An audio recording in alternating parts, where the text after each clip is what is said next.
Welcome to the RKD Group Thinkers podcast. This is the podcast for nonprofit marketers. It's a show about the people who influence nonprofit marketing and fundraising. And unlike shows that talk about the craft of fundraising, we focus on the people, the pioneers, the thinkers, the voices in the space, diving into the inspirations and motivations and moments behind some of the brightest minds in and around the sector. And on this episode, we do that with someone who is, I think, an exceptional voice in the sector.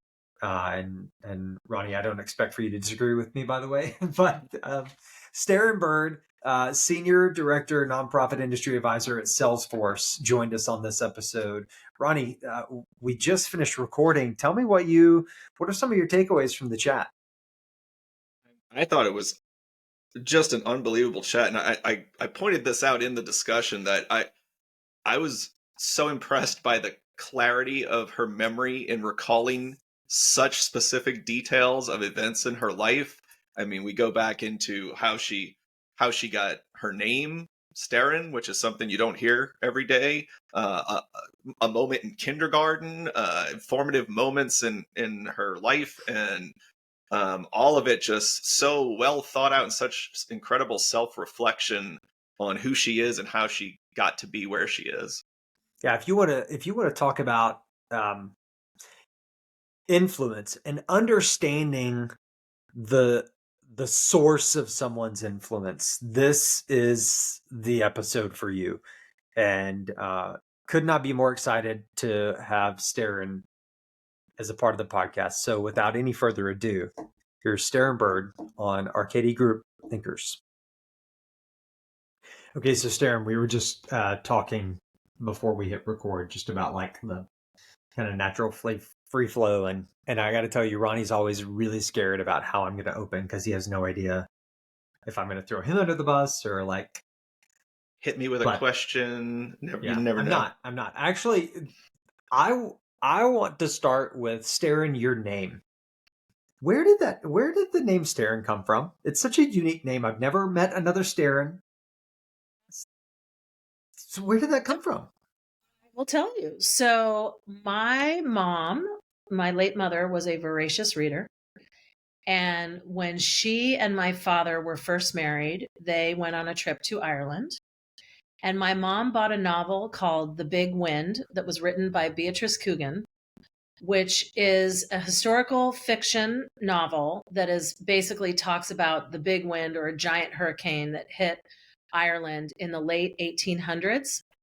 And this woman is pregnant during the hurricane. She goes into labor, delivers the baby, and dies during childbirth. And the soldiers that deliver the baby name the baby Blana Sterrim. And that is BLAWNA SBTERRIM. And Blana Sterrim means flower of the storm. Sterrim, SBTERRIM, is the Gaelic word for storm, and the Western pronunciation of Sterrim is Sterrin, and that is my middle name. So my name means Sterrin. My name means storm, excuse me. So I am actually Nora Sterrin Bird. I am the 9th generation of Nora. So my mother, my grandmother, and all of the women that's my mom's side of the family, firstborn women, are Nora. And my mom named me Nora Sterrin, but I've only ever been called Sterrin. My mom only called me Sterrin. And the people that know me, love me. That's who, if I know it's a telemarketer, somebody I don't want to talk to, or bad mail if they ask for Nora or they address it to Nora. But Sterrin means storm. Holy crap. First of all, that's a great story. That's true. So my dad is a big proponent of the idea that your name, that there is a connection from your name to parts of you. No question in my case. Is that a layup? Oh yeah, that's a layup. I mean, how does that play out for you? How does that play out? Since I arrived on planet Earth. I guess how would I answer? How does that play out for me? In all sorts of ways. Like, I can remember being in kindergarten, for example, in growing up in New Jersey, in showing up to my first day of kindergarten, and I know what I was wearing, a blue and white Danskin little pants and, polyester top. And I had short hair. Like, I had the like Dorothy Hamill vibe. It was 1975, so I'm old. And I remember someone saying, Sterrin, because I had like a little name tag on. What kind of name is that? You should be in the boys line. Because I had a weird name and I had short hair.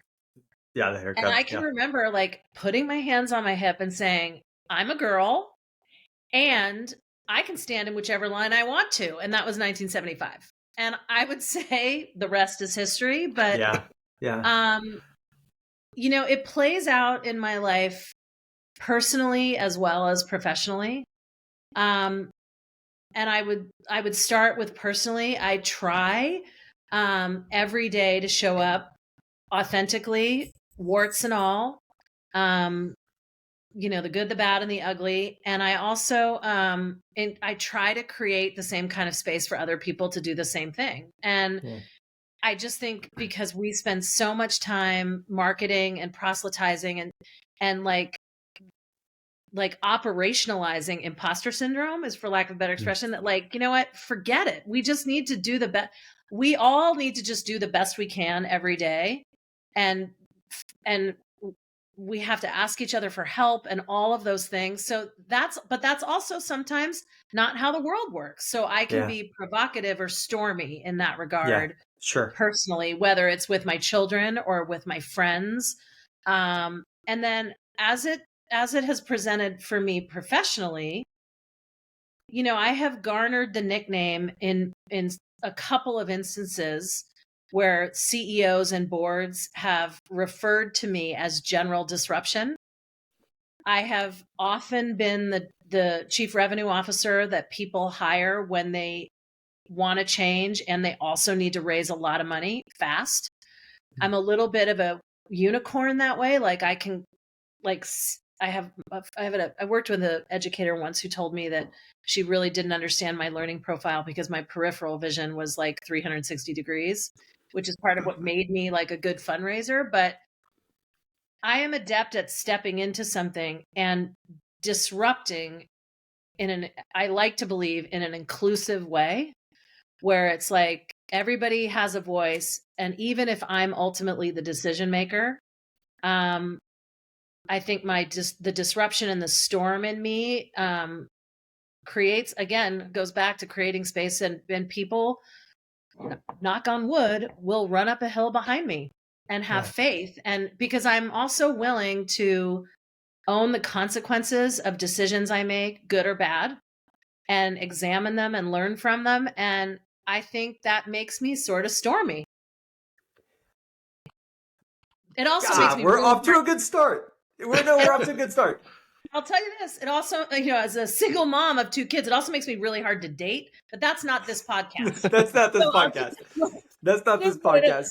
Yeah. But it's funny, Ronnie, because like, I think I may have used, whenever I was talking about Sterrin to you, I think I may have said, I consider Sterrin to be a force in the nonprofit space. And so there are some similarities there between the ideas of a storm and the idea of a force, like in terms of something that is empowering and something that does create space. I'm curious, Sterrin. So fast forwarding from kindergarten a little bit, we often talk to people in the nonprofit space and we ask, how did you get started in nonprofits? And it's usually kind of like an accident or, I just kind of ended up here. You've been in the nonprofit space since the start of your career. Is this as you were going through school, and is this something that you knew you wanted to do? Was there a driving force there to get into the nonprofit work? So knowing that retrospection is, very generous. Sure. I'm going to answer that. Sure, that's partially true. But honestly, my nonprofit origin story is sort of how I would like say this. I grew up in a family early in my life that was very privileged at first. Like I wore white gloves to church on Sunday and patent leather shoes and never wanted for anything. And I also this is really personal. I guess that's okay, right? I mean, I Yeah. was also raised by a clinical narcissist. Hmm. So the early part of my, and so for all of that, like how that looked, I'm going to fast forward and tell you that when my parents passed away, they were homeless. Hmm. Okay, so there's a lot that happened between 1975 and my dad has been gone for 16 years and my mom's been gone for 14. And I've been in the sector for more than 30. So I'm just framing this for you. So the bottom line is I grew up in a family that was fairly philanthropic. There are buildings at universities named for my grandmother's family. There are altars in cathedrals in New York and in Ireland that are named for my family. And there was considerable generosity and wealth. And there was also a lot of time that was given. You know, my mom also was very active. Every time I was at school, my mom was there helping or doing something. So that's sort of the baseline. And now that I'm a mom, I am very aware of how I show up and what I'm doing and how I give back to my community is really formative for Mary and Tommy. And as I went through that time, I was a captain of a soccer team. I was the president of the student council. I was all those things largely in response to narcissism because I was pleasing people. Okay. So, and I also had a very real understanding of people really early on. Like my people thing, whatever, like my people superpower is probably grounded in that authenticity and the stuff I was talking about before. But also, I went from having everything to needing a lot. And, my parents, things would happen to me. Like my parents didn't pay my high school tuition. And, in the 80s, nowadays you would be asked not to come back to school, or the board of trustees would yank your student out or not give their report card or whatever else. I was allowed to continue by the grace of the nuns that were educating me. And they gave me my diploma despite the fact that my parents had not paid tuition and actually had the audacity to show up to graduation. And the first gift I make every year is to the financial aid program at my high school. Wow.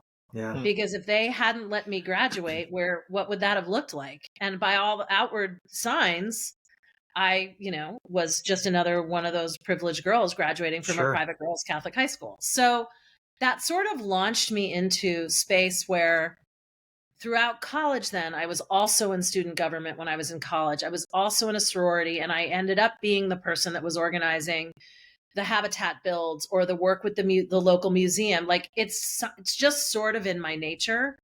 And I also think it's in my nature because it's a very real way to connect with people. It's why volunteerism matters and why it matters to volunteer with your kids or with your colleagues or with your friends. It incites conversation. You see things differently.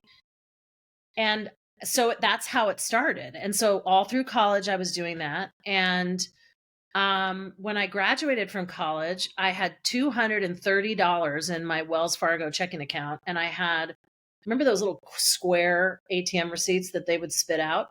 Yeah. I was like, well, now what the hell am I going to do? I've got $200 and a diploma. Yeah. And I ended up going to work at a university in the Bay Area, and kind of without knowing what I was doing, like without ever hearing the word campaign, without ever hearing the word development. I was working in a university, and I intuitively worked with the alumni office, the city, and the student government to help them raise $3.5 million to build a low-cost or free childcare center on the campus for the commuting students. And I just sort of intuitively knew how to do it, Wow. either from watching it or from feeling it.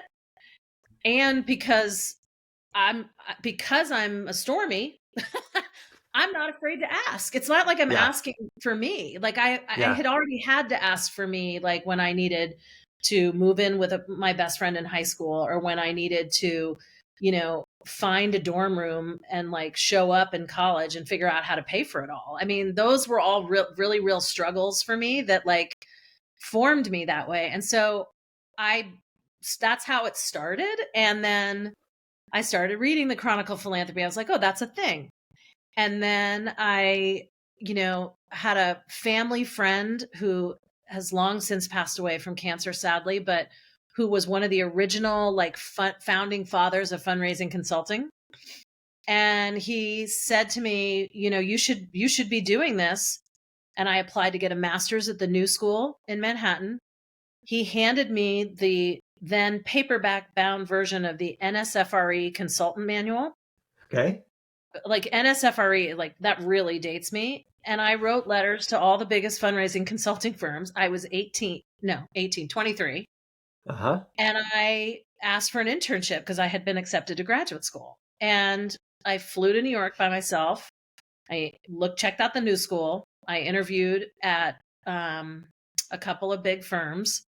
And a week later, I was working on a $65 million campaign in Detroit. And I never went and got my master's. I mean, I've done graduate work since at the Kennedy School and elsewhere. Right. But that's how it started. That's what happened. So I went into the business as a fundraiser. And by the time I was, by the time I was 50, I had raised about $5.5 billion. But by the time I was 30, it was already over 2. And it was just because I was given extraordinary opportunities to work with incredible customers and clients. Right. And I learned by doing, because I think I also had some of it, I think, that I was hardwired for.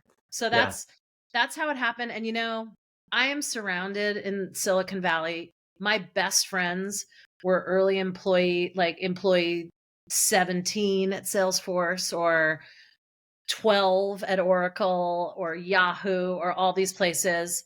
And I didn't go that route. And there are days I'm really bummed out about that as a mom, but I will never regret the experiences, the people, the relationships, and the privilege I have had to. I was thinking about this morning, thinking about this conversation, and, fundraising, when you get to the ask, it's over. Like if you get to that point where you can actually ask for something, people always say, oh, Sterrin, how could you ask people for things? I was like, that's not what fundraising is, actually. Right. And what it is making sure that the donor, prospective donor, or the family, or whoever you're talking, the corporation, has enough information about the work that your organization or you are doing in a community and the impact it's having to make the best decision for them. And if you have done that over and over again really well, the money's the easy part.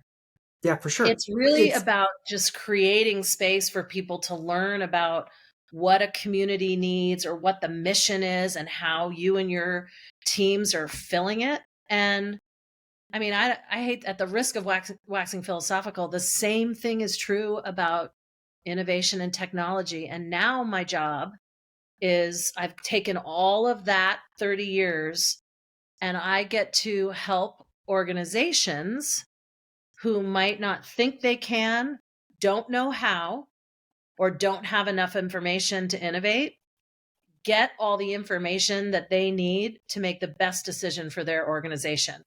And if I do that well and our teams do that well, an order form is beside the point. Like that's just paperwork. Totally. Like so much of it is just about connecting wires.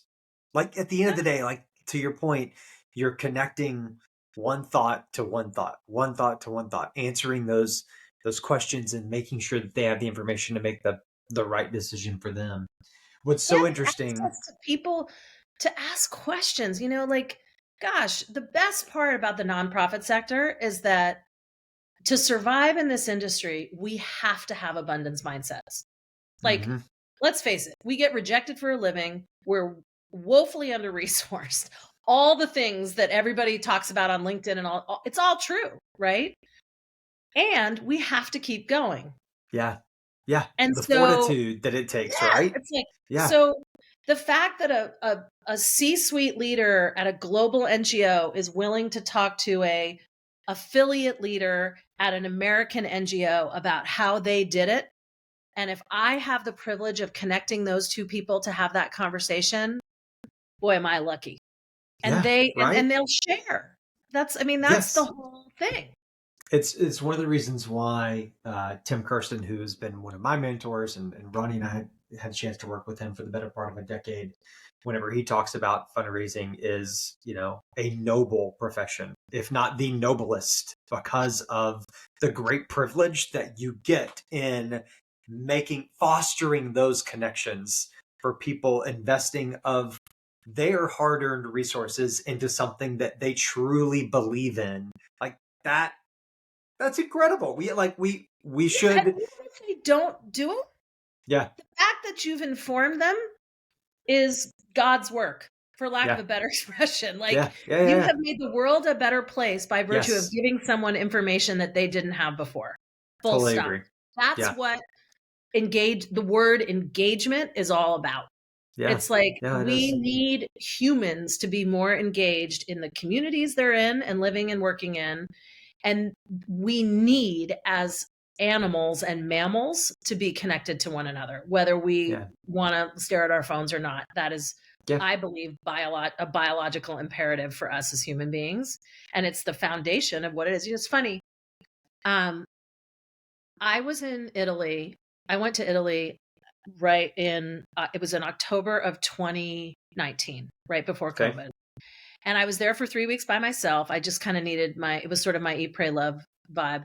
And I found myself in Florence. I ate more, I prayed a lot, no love. But Okay. anyway, All right. All I right. found myself in 2 out of Florence. 3 ain't bad, by the way. And the Duomo in Florence, I don't know if you guys have ever been there, but like, my dad, my late father, for all the good and the bad, the ugly, used to tell me, Sterrin, Florence is my favorite city in the world. You're going to love it. And when I got Hmm. there, all I could hear was my dad's voice in my head. And I remember rounding the corner and coming up upon the Duomo in the middle of Florence. And when you read about it, they'll tell you that in the medieval times, it was the only thing people could see as far away as Tuscany or as far north as like Lucca, because it was so big. And it was like the thing that would pull people towards the city center. And it took them hundreds of years to build. And do you know, when you walk up to those stairs around that Duomo, every single brick on every stair has a family name on it. Hmm. And these are the people like me and you that spent their time laying bricks, and they got Yeah. to put their names on it. And I remember having a moment with myself. I sat down on the stair and I started to weep a little bit, because that's actually one of the first examples of a naming opportunity. Hmm. And guess what? You didn't have to give 10 million bucks to do it. You had to give some Sure. time. You had to give some time. And it's still there. Yeah. And so I Yeah. remember, I think about that so often, like, wow, that's actually the foundation of what we all do, Hmm. is we just create space for people to be able to chip in and to Yeah. be able to build something that now is a legacy for the whole world forever. And I The just think, God, you can do that if you give 15 minutes of your time or if you give 15 million bucks. Yeah. It is an incredible privilege that we have to often remind ourselves of, to be able to work Yeah. in this sector, and specifically at this time. You have framed in your hallway Yes.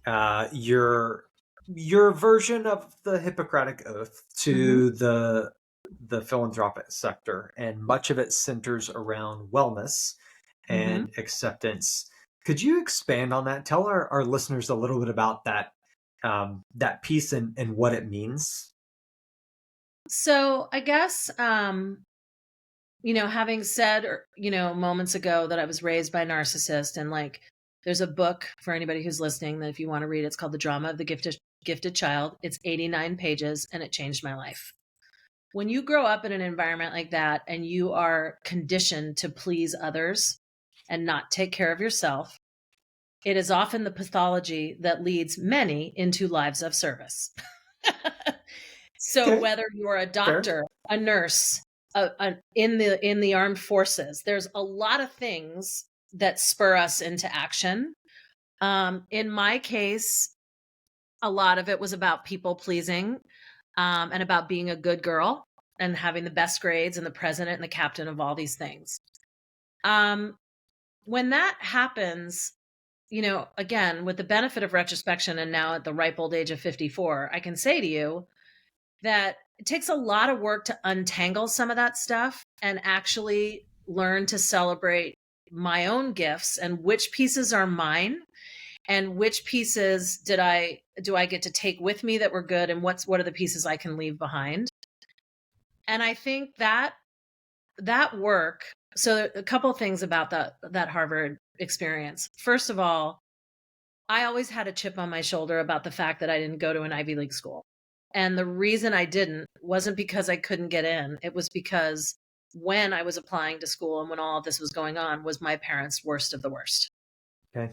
Yeah. And so despite the fact that I was recruited to play soccer in a couple of, very swishy big schools back east, there was no way that was going to happen. And I was pissed because I feel like in addition to all the pleasing, then now that was getting taken away from me without choices of my own. So I kind of always had something to prove on the Harvard thing. I'm going to admit that. And I've always considered myself to be really smart, but I've always played it down. And it's all the confusing currency that we all trade in about our egos and about our self-esteem and all that stuff. And I was sitting here, I remember it was shortly after my divorce was finalized. It was early 2017. And I logged on to the Kennedy School website and I was like, I could do this. And I applied and I got in and I was like, well, look at that. And so told you I could do it. And that's when they were still doing those classes in person. And so I frame this all for you because I can remember walking onto the campus when I got there and was like, I can't believe I'm here. And I'm actually here on my own steam, not playing soccer. And because I wrote a paper to get in and I did all these things. And I've been invited to this small group of people to figure this out.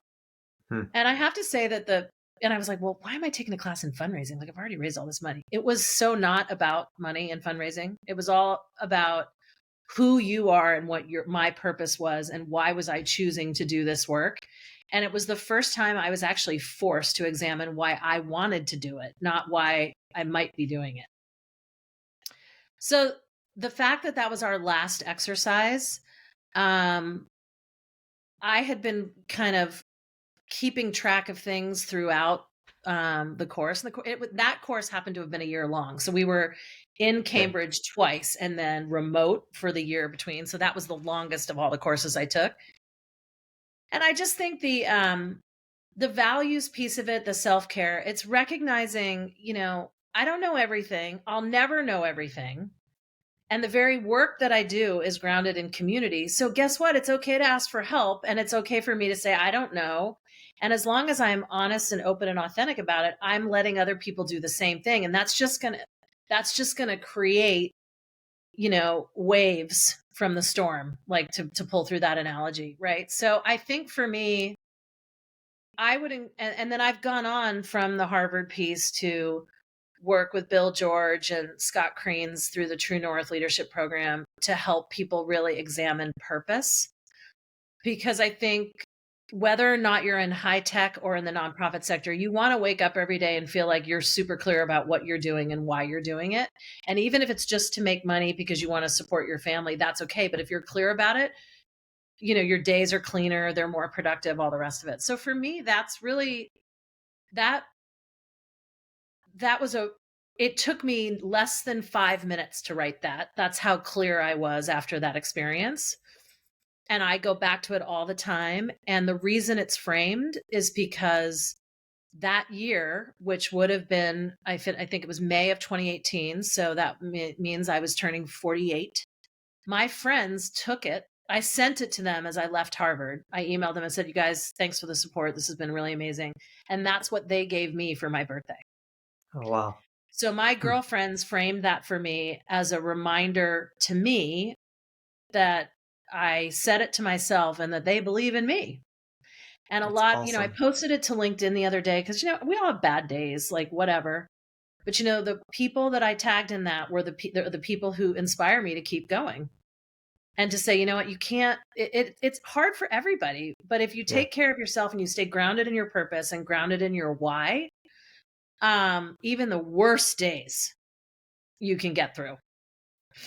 And there's something powerful, by the way, about having that purpose and that why on your wall and that you walk past it. Like, let's not lose sight of the fact that it is something that it's not just something that you reflect on. It's something that is tangible, that's in front of you, that way it's right there for you to see. And I it's love right whenever we saw there that.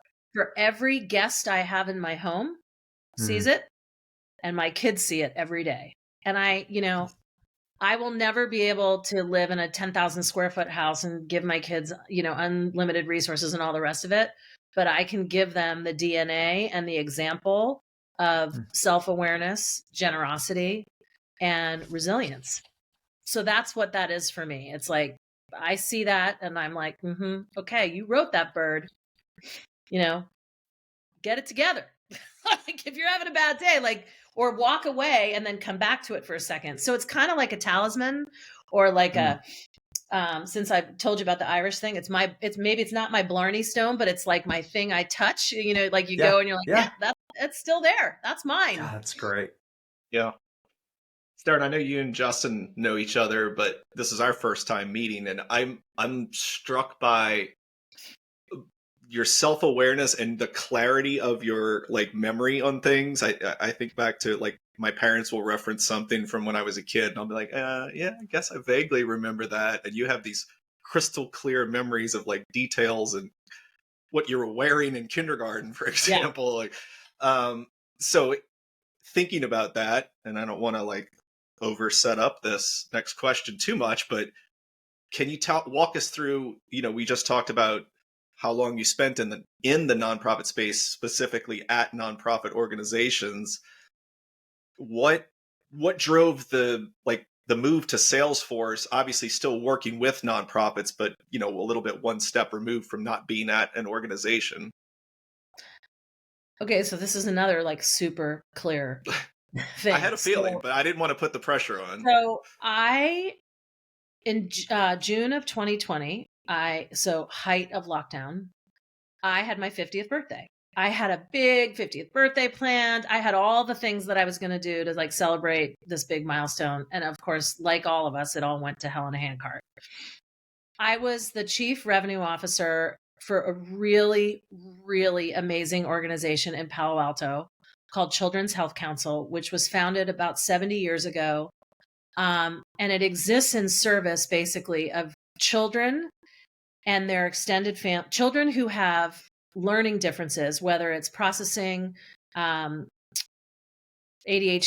dyslexia, you name it, and the mental health issues that are usually comorbid with those learning differences, particularly if they go undiagnosed, and particularly if you're a child or a family that is under-resourced and cannot access what you need, the scaffolding you need to put around you. So I was doing a campaign for that organization with one of my best friends, who was the vice chair of the board and the chair of the campaign. And she had asked me personally to do the campaign with her 2 years prior. And I left another job and came to do it.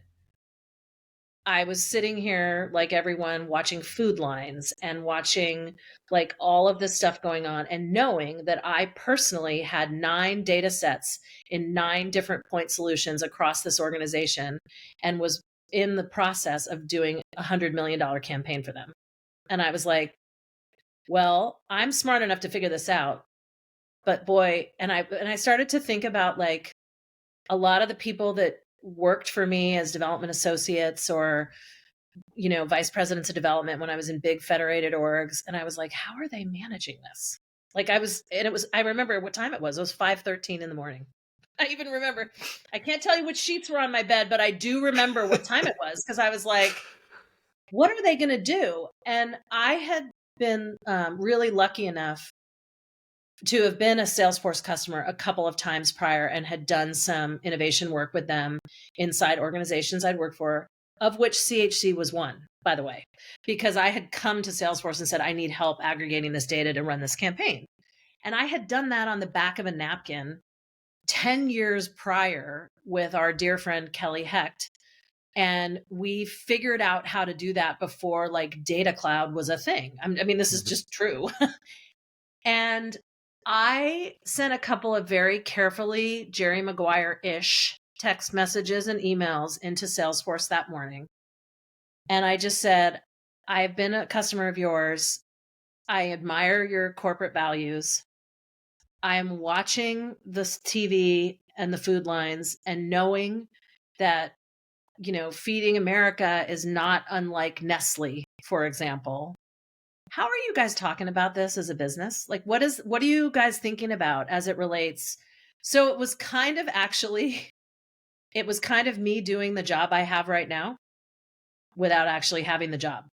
Because what I was asking were the provocative questions of Salesforce on behalf of the nonprofit sector and vice versa, which is what I do now. So basically what happened was I sent a couple of emails, I got a response back, and one of the gentlemen called me and he said, "Who are you?" And I said, "Well, who are you?" Because remember, I'm not looking for a job. I was just actually sitting around intellectualizing about like, how the hell am I going to do this? And if I need to do it, so does the rest of the nonprofit sector. And by this time, I'd been through Harvard and I had been through all these things. So I knew enough to be dangerous about the sector as an industry and had studied it and worked it for 30 years that I was like, okay, we got to get going, people. And after a series of conversations, I joined Salesforce as their nonprofit industry advisor and expert, particularly as it relates to nonprofit fundraising. And that has sort of the job. Nobody had my job before I had it, and now I have it. And I like to think that I show up well every day and I'm kind of defining the role as I go. I've been in the chair now 4 years. It was not an easy switch because so it wasn't. So like the culture of Salesforce is awesome. Like the values align with mine and align with what was already hanging on my wall that we just talked about. Like all of those things are true. It's also different, right? It's high tech. It's in a monstrous company. I'm used to leading from the front as a C-suite nonprofit executive. I'm an individual contributor now, and I lead from the back and try to influence from the side, but continue to try to use my superpowers of connecting people, whether it's people in the sector to talk about how to do it, or people within Salesforce because that's my superpower. I can be on the phone with someone I've never met in person, like a account executive or a product person. And I'm like, you should be talking to this person because this is going on here and it's the same thing. And that's reference to my peripheral vision and what made me a good fundraiser. It's like that weird intuitive way of operating about what the next step is and knowing what the end game is and how to move all those pieces in a way that, I'm not great on spreadsheets. I'm not awesome. And I'm certainly not awesome with slide decks, all of which Salesforce is brilliant at. But what I am good at is knowing what that technology needs to do to serve a revenue department. And I also know how hard it is to get a revenue team to use it. But come on, let's tie this back to even the context around the origin of your name. You are a voice for the sector in a very large organization who has a massive interest in the sector. So you need to be a bit of a force in order to have that voice resonate, right? You're representing so many different dimensions of the sector as a part of that. And an observation that I have had is that they may have existed. The idea of industry advisors may have existed beforehand. I don't remember it. That there was a specifically in the nonprofit space that you may have set a mold for other tech companies that have followed in terms of investing in a role like that, which is something to be that you should take account of. You have talked about over the course of this conversation, Sterrin, like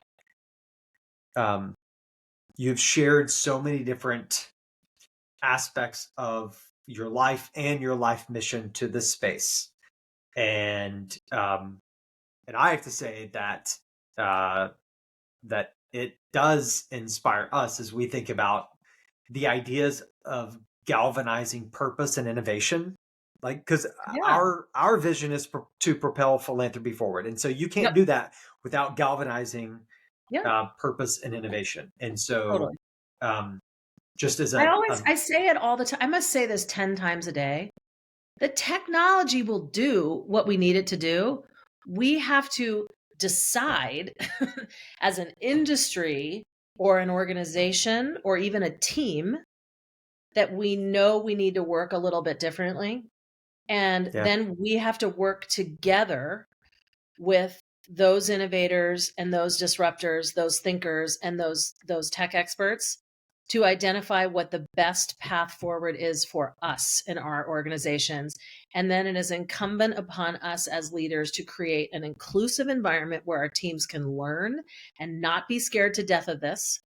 And because that's when they start holding on to lists, and that's when they start holding on to data, and it's because they're afraid, and everybody just wants to do well. So if we can really come together and create that space where people can just get curious, a roadmap is a roadmap is a roadmap. It's how you roll it out. That's what contributes to utilization, change, business value, and success. I mean, the tech will keep changing. And, the word I said to somebody the other day, digital transformation is a misnomer. This is constant evolution and constant innovation. You're not going to digitally transform and then you're done. So right. we also have to help the people that work in this sector get less into that space and more about what are the things I'm going to do this year to do better. And that's part of one of the things I love, again, back to values-based alignment, is the V2 Mom process at Salesforce.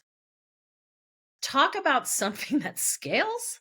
It's pretty remarkable that our entire company of 75,000 people have a personal team operating unit and company plan that literally rolls up and we can measure. And I just think that we call it vision, values, method. I'm going to screw up the acronym, which hopefully means I'm not in trouble today. But the bottom line is that it is a process anybody can do. And basically my V2 Mom for life is hanging on my wall. And so that's kind of to bring that back to that. It's like, if I'm confused on a given day about what the hell I'm doing, or somebody aggravates me, or I can't log on to something because I'm such a tech loser on certain days, hang on, why am I actually doing it? I wake up every day to try to help people get curious, because if I can do it, anybody can do it, is really how I feel about it. So, yeah, agree. And let me just tell you that because we share values and we share vision, let me just say to you, don't stop being a force. Don't stop being a storm, because we in the midst of this type of change that we are in the sector right now, and yes, we've seen change from the last 25 years. Of course, we need to constantly be evolving and changing. We need forces for that change. And so don't you stop doing that. Don't stop looking at that thing on your wall. I don't think I physically can. Okay, good. Unless I hit my head really hard, I'm not really sure that I could, which is a terrible thing to say, but I don't know how to turn that off.